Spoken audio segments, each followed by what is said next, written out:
অসমৰ মাননীয় শিক্ষামন্ত্ৰী ডক্টৰ ৰণোজ পেগু ডাঙৰীয়া সম্বোধনা জনাই নতুন বছৰৰ শুভেচ্ছা যাচিলোঁ। হেল্ল' এভৰিৱান, কুমৰুক চুডুং নৰয়ামং চেনেললৈ আপোনালোক সকলোকে পুনৰবাৰ স্বাগতম জনাইছোঁ।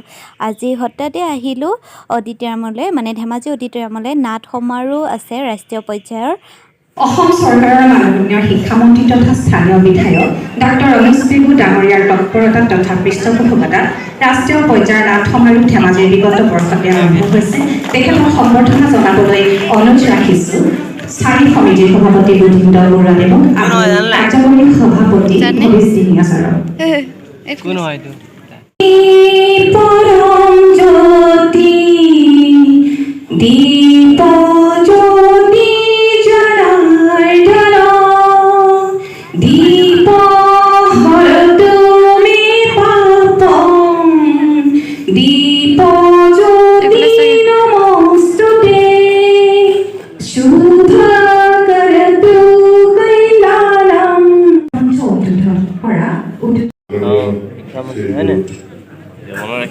উদিন বৰুৱা ডাঙৰীয়া, ভৱেশ দিহিঙীয়া ডাঙৰীয়া আৰু পদ্মনাথ গোহাঁই বৰুৱা একাংক নাট প্ৰতিযোগিতাৰ লগত জড়িত সকলো ব্যক্তি, অনিল বৰুৱা গোহাঁই ডাঙৰীয়া, নাট্যপ্ৰেমী ৰাইজ, আমি মানুহ খাই বৈ জীয়াই থকা, সেইটোৱে আমাৰ একমাত্ৰ কৰ্ম ধৰ্ম নহয় বা ধন ঘটা উপাৰ্জন কৰা, জীৱনটো হাঁহি ফূৰ্তি কৰা, সেইটোৱেই আমাৰ একমাত্ৰ উদ্দেশ্য নহয়। মানুহ হোৱাৰ কাৰণে আমি সদায় প্ৰজ্ঞাৰ সাধনা কৰোঁ, কলাৰ সাধনা কৰোঁ, সংস্কৃতিৰ সাধনা কৰোঁ, সাহিত্যৰ সাধনা কৰোঁ, ক্ৰীড়াৰ সাধনা কৰোঁ, আৰু সেইকাৰণে আমি মানুহ। কিন্তু এই ক্ৰীড়া, সংস্কৃতি, সাহিত্য, এই সকলোৰে সমাহাৰ, সকলোখিনি 64 কলা তাক প্ৰকাশ কৰা, তাক চৰ্চা কৰা, যদি কিবা এটা মাধ্যম আছে তেনেহ'লে সেইটো হ'ল নাটক। নাটকৰ চৰ্চা আদিম কালৰে পৰা মানুহে কৰি আহিছে আৰু নাটক এনেকুৱা এক মাধ্যম, যি মাধ্যমক সমাজ পৰিৱৰ্তন কৰাৰ কাৰণে, সমাজখনক শৃংখলিত কৰাৰ কাৰণে, সমাজখনক সংগঠিত কৰাৰ কাৰণে নাটকক ব্যৱহাৰ।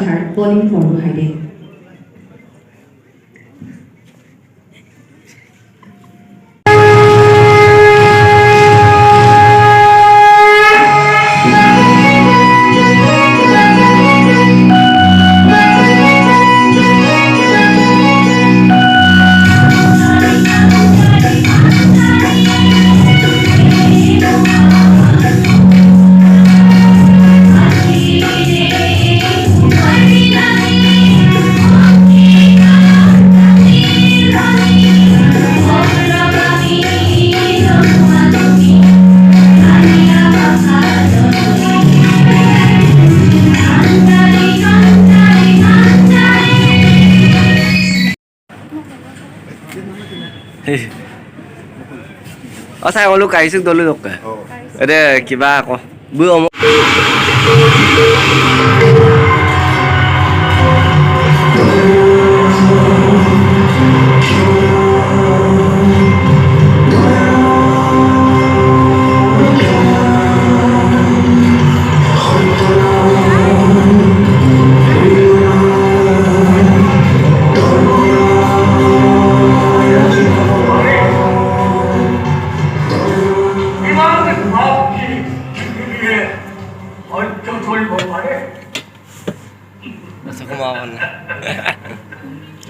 পুৰাতন সাধনাৰ সফলতা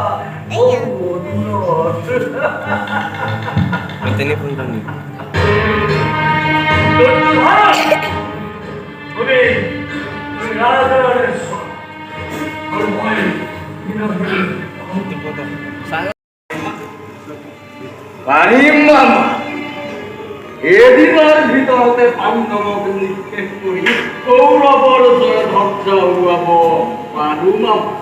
কিন্তু চিন্তায় মস্তিষ্ক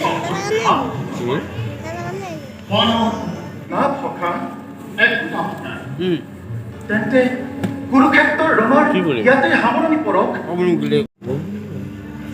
জানা কোনময় জানো আপুনি মোৰ স্বামী মোৰ গুৰু মোৰ দেৱতাৰো দেৱতা আৰু কি জানা আৰু প্ৰভু জানিবৰ নাই প্ৰয়োজন শুনা প্ৰিয়ে আজি ভিডিঅ'টো ইমানেই আছিলে যদি ভাল লাগিলে তেন্তে প্লিজ লাইক কমেণ্ট শ্বেয়াৰ আৰু ছাবস্ক্ৰাইব কৰি দিব থেংক ইউ